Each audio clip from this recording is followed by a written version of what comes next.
Pasaulio pakraščių vadinamame Argentinos uoste Ushuajoje startavo tūkstantmečio Odisėjos 6 etapas. Iš 12 jame plaukiančių buriuotojų net 8 kitų Odisėjos etapų kapitonai. Per šio etapo startą smarkus vėjas jachtą Amber Sail tiesiog prispaudė prie krantinės. Su net 80 km/h siekiančių vėjų pavyko susitvarkyti tik abiejų praėjusios ir šios įgulų pastangomis. Apiplaukusi Horną kapitono etapo įgulą jame iškėlė Lietuvos vėliavą. Po šios iškilmingos ceremonijos kapitonų įgula pradėjo savo kelionę po Pietų Amerikos žemyną, kur aplankys Argentinos, Urugvajaus ir Brazilijos lietuvių bendruomenės. Laimingoji vachta!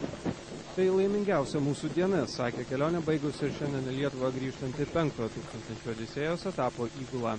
Nors pagal planą visų uždrų lopščių vadinama Horno iškišulį turėjo apiplaukti tik kita, beveik vienu iš kapitono sudaryta įgula, kapitono Simono Steponavičiaus komandai pasisekė.